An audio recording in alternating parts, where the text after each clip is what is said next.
দেখুন, আমি কিন্তু ছেলে হিসাবে কিন্তু খুব ভালো ছেলে। এবার হচ্ছে পড়াশোনায় আমি কিন্তু খুবই ভালো। কিন্তু আবার ওই পরীক্ষার সময় কিন্তু আমি ভালো রেজাল্ট করতে পারিনি। তার জন্য কিন্তু আমি কিন্তু কোনো রকমভাবেই দায়ী নই। কেন জানেন? আপনাদেরকে আমার বেশ কিছু কারণ বলি। আমার ১ম কারণগুলো যেগুলো হচ্ছে যে আমি পড়াশোনায় ভালো ছেলে হয়েও কেন আমি ভালো রেজাল্ট তুলতে পারিনি? কেন আমি ভালো নাম্বার তুলতে পারিনি? তার কারণগুলো হচ্ছে এর জন্য আমি একদমই দায়ী নই। দেখুন, কি আর করার আছে?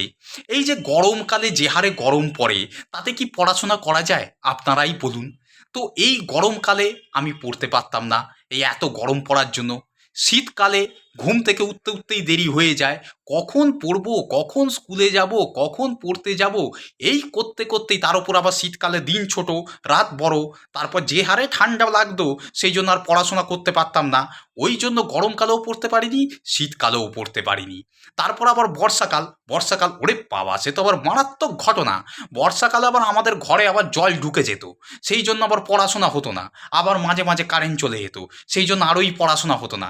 এই কারেন্ট চলে যাওয়া আর ঘরে জল ঢুকে যাওয়ার জন্য বর্ষাকালে পড়তে পারতাম না। আবার শরৎকাল, শরৎকালে হচ্ছে আবার মহালয়, তারপর মহালয়ের ছুটি, তারপর হচ্ছে আবার এই দুর্গাপুজো, তখন আবার পড়া যায় না। তারপরে দুর্গাপুজোর পরেই আবার পরে লক্ষ্মী পুজো, তারপর কালী পুজো, তারপর জগদ্ধাত্রী পুজো। এই এতগুলো পুজোর জন্য আমি আবার পড়াশোনা করতে পারি না।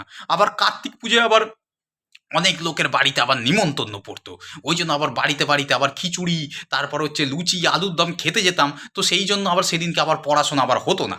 তারপরে তো আবার এই ঈদে দোল উৎসব, 1 জানুয়ারি, 31 ডিসেম্বর, তারপর হচ্ছে ঈদ, বড়দিন, শবে বরাত, এইসব তো লেগেই আছে। দেখুন, মানুষ তো সেই জন্য আবার সব ধর্ম নির্বিশেষে আমি আবার পালন করি। আমি আবার একটু অন্য মাইন্ডের ছেলে তো, সেই জন্য আমি আবার সব ধর্ম নির্বিশেষে পালন করি বলে ওই দিনগুলো আবার আমি আবার পড়তাম না। তার উপর আবার হচ্ছে রবিবার আমি নিজেকে নিজেই সরকারি ছুটি দিয়েছিলাম, রবিবার আমি পড়তাম না। রবিবার মাংস ভাত খেয়ে চুপচাপ দুপুরবেলা ঘুমিয়ে পড়তাম, আবার দুপুরবেলা ঘুম থেকে উঠে মানে বিকালবেলা ঘুম থেকে উঠে তারপর আমি একটু বন্ধু বান্ধবদের বাড়ি যেতাম, সন্ধেবেলা একটু বন্ধুদের সঙ্গে বসে তাস খেলতাম। কারণ রবিবার আমি নিজেকে নিজে সরকারি ছুটি দিয়েছিলাম, ওই দিনগুলো পড়তাম না। তারপর হচ্ছে এই 15ই আগস্ট, এই আগস্ট, সেই আগস্ট, ওই আগস্ট, ওই দিনগুলো আবার আমি পড়তাম না। আবার মনে করুন, ধরুন স্কুলে ধরুন স্যার মারা গেছে বা কেউ মারা গেছে, ওদিন আবার স্কুল ছুটি দিয়ে দিত।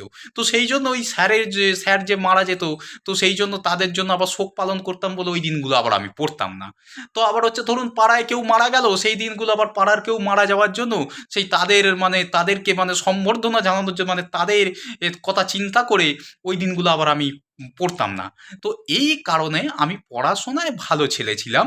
কিন্তু বিষয়টা হচ্ছে কি, এই এতগুলো দিন পালন করার জন্য, এই এতগুলো উৎসব পালন করার জন্য, ওই জন্য আমার কিন্তু পড়াশোনাটা হতো না বলে ওই জন্য আমি ভালো রেজাল্টটা করতে পারতাম না। কিন্তু এইটা আমি 100% গ্যারেন্টি দিয়ে বলছি, আমি কিন্তু ছেলে হিসাবে কিন্তু খুব ভালো ছেলে।